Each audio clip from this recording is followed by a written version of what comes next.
Je pense que ça doit faire à peu près 3-4 ans. 3-4 ans que j'utilise, que je me suis équipé, voilà, et que j'utilise de manière quotidienne et même permanente la réalité virtuelle, ouais.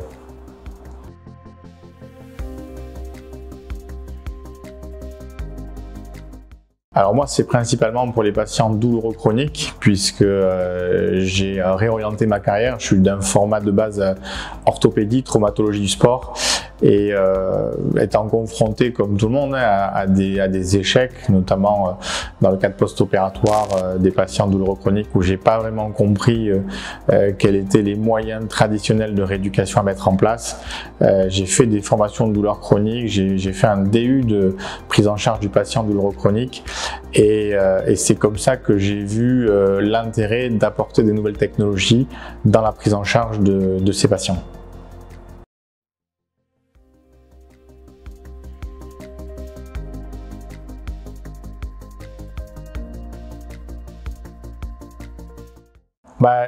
Dans la douleur chronique, en fait, c'est sûr que c'est quelque chose qui est central. Il faut essayer de modifier des informations, de modifier des croyances, de modifier des perceptions au niveau du cerveau. Et il y a trois façons d'aller dans ce champ thérapeutique. Soit on utilise la somesthésie, mais on voit que dans le cadre de la douleur chronique, c'est souvent un échec.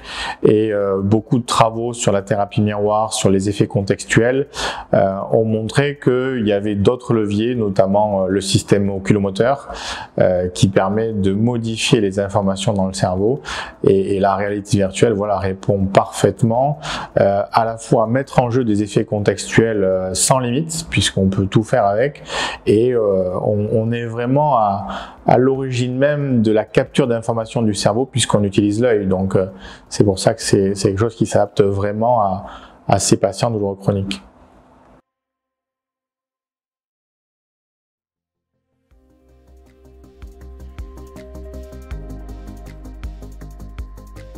Alors, Maryse est venue me voir sur conseil parce que elle avait entendu que je traitais beaucoup de patients dans son cas avec des douleurs chroniques. Elle a été opérée de mémoire en 2018 ou 2017 de l'index avec une chirurgie qui a eu des complications.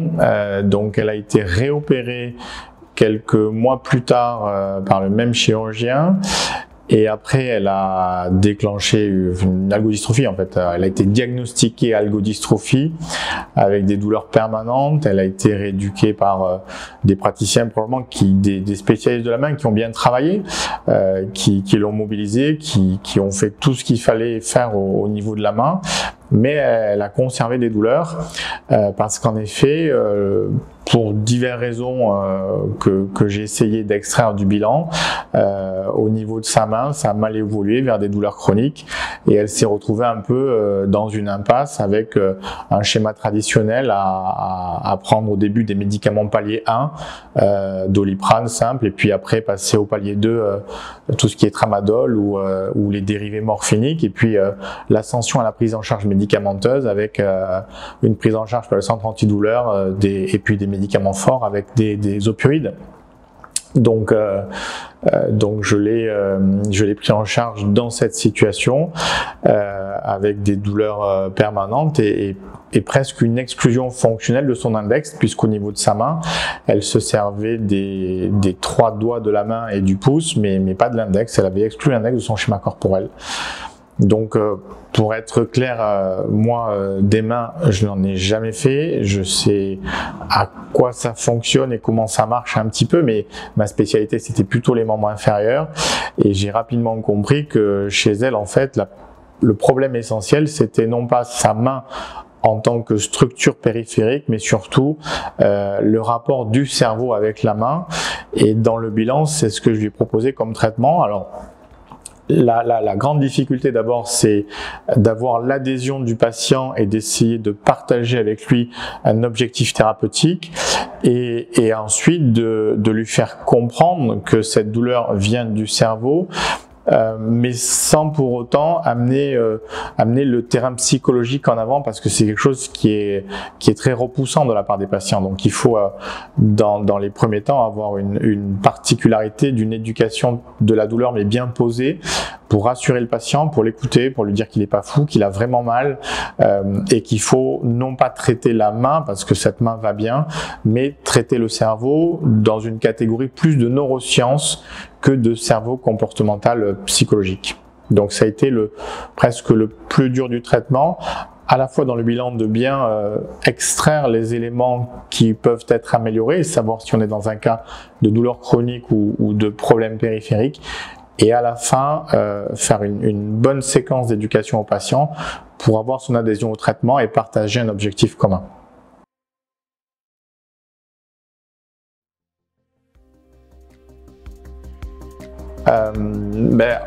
En fait, dans ce type de traitement de douleur chronique, c'est un peu provoquer ou plutôt mettre en place des thérapeutiques à l'opposé du schéma conventionnel. Dans le schéma conventionnel, on part de l'aigu, on soigne la structure et on évolue vers la fonction.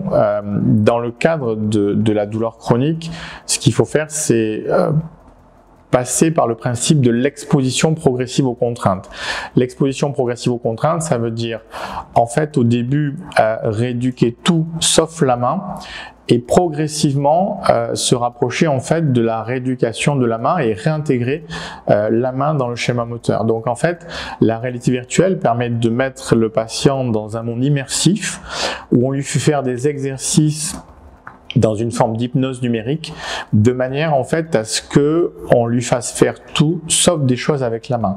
Donc la réalité virtuelle permet justement de jouer sur ces éléments contextuels, avec d'abord de la rééducation au niveau cervical, au niveau du rachis dans sa totalité, et progressivement dans l'exposition progressive aux contraintes, on intègre dans la rééducation les membres supérieurs pour finir spécifiquement en réalité virtuelle par de la rééducation au niveau de la main, et l'étape d'après finir avec de la rééducation de la main physique.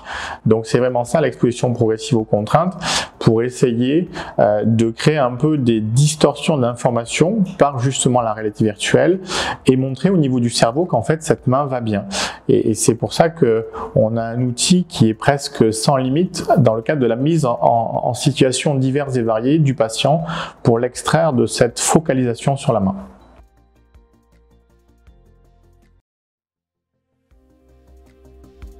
Le Maryse, ça a été un cas quand même assez rapide et même exceptionnellement rapide.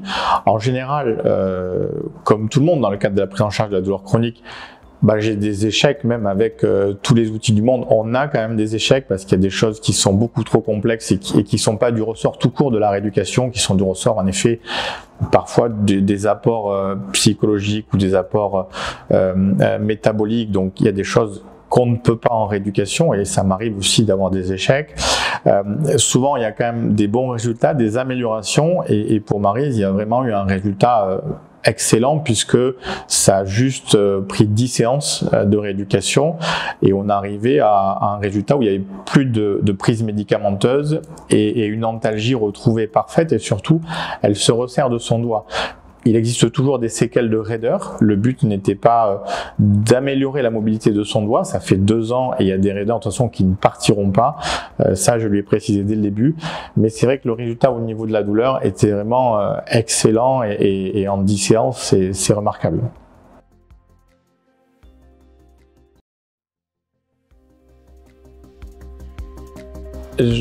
Alors, 3 mots, j'ai envie de dire progression, évolution et modernité, mais pour retracer un peu l'évolution de la kinésithérapie. Dans la kinésithérapie, on a su évoluer parce qu'au début, on était sur une kinésithérapie structurelle, analytique, segmentaire. Et puis dans l'évolution aussi, on a connu les approches globales avec les théories des chaînes musculaires, les théories de Mézières, les théories de chaînes articulaires, où on s'est intéressé aux articulations sus et sous-jacentes, donc une forme de globalité ostéo-articulaire. Et puis on est allé plus loin avec une approche de la régulation posturale. On s'est peut-être posé des questions plus pertinentes sur l'intérêt de traiter les hommes debout, de faire une rééducation fonctionnelle. Mais on a toujours eu un frein pour aller changer des choses au niveau du cerveau, changer des croyances, modifier des schémas moteurs. Et on s'aperçoit qu'en fait, la douleur qui est centrale, donc au niveau du cerveau, est quelque chose de très proche de l'orthopédie où on rééduque des schémas moteurs et le schéma moteur est dans le cerveau. Donc en fait, on a une utilisation qui est élargie du concept de douleur chronique et puis qui peut être très large aussi au niveau orthopédique. Et donc, en fait, je pense que la réalité virtuelle, pour moi, c'est vraiment aujourd'hui le quatrième pas, c'est-à-dire la structure, la globalité articulaire, la posture, c'est le quatrième pas qui manquait, pour aller du coup dans le cerveau. Et à la fois sur des techniques de rééducation orthopédique où il faut optimiser le schéma moteur, ou à la fois sur des soucis de douleur chronique où il faut modifier les perceptions corporelles, là je pense que moi dans ma pratique il me manquait le maillon pour aller plus loin et pour vraiment avoir ce qui me manquait, puisque j'ai ce parcours, j'ai fait kiné, j'ai fait ostéo, j'ai fait un DU de posturologie. Et maintenant, je sais aller dans le cerveau des gens avec beaucoup de prudence, parce qu'il y a aussi un caractère éthique derrière. On peut pas tout faire et il faut vraiment maîtriser ce qu'on fait avec cet outil qui est vraiment aujourd'hui au début de ses possibilités. Je pense que dans 10 ans, ça va vraiment presque faire évoluer la kinésithérapie vers l'avant. Oui, ça c'est sûr.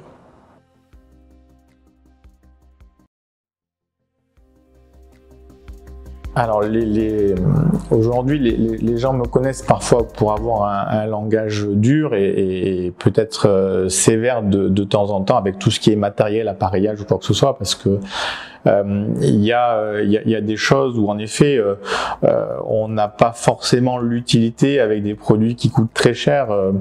J'ai jamais acheté d'onde de choc, j'ai jamais acheté de physiothérapie très cher, j'ai jamais acheté tout ça et je ne le conseille pas dans mes formations, parce que il n'y a pas de modernité technique, c'est juste un outil complémentaire dans un environnement où beaucoup de choses existent.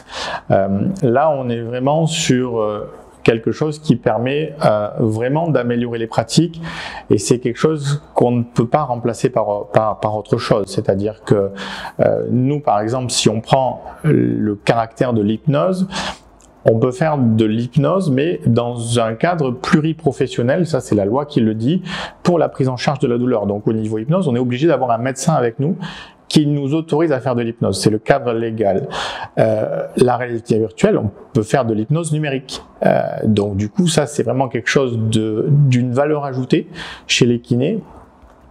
Et je vais même dire mieux, c'est qu'aujourd'hui, on a un cadre réglementaire qui fait que la kinésithérapie, c'est la thérapie par le mouvement, soigner les gens par le mouvement. Et je sais qu'il existe des logiciels sur les phobies, sur plein de problèmes de santé publique de patients. Et je pense que la thérapie par le mouvement, du coup, cette thérapie, elle peut être élargie au mouvement. Et on soigne par le mouvement, mais des choses qui dépassent le mouvement. Donc je pense que là aussi, c'est pour ça que je pense qu'on peut faire encore plus évoluer la kinésithérapie au niveau des champs de compétences, parce que le mouvement fait beaucoup de choses et la réalité virtuelle est quelque chose qui, par le mouvement, peut améliorer beaucoup de patients.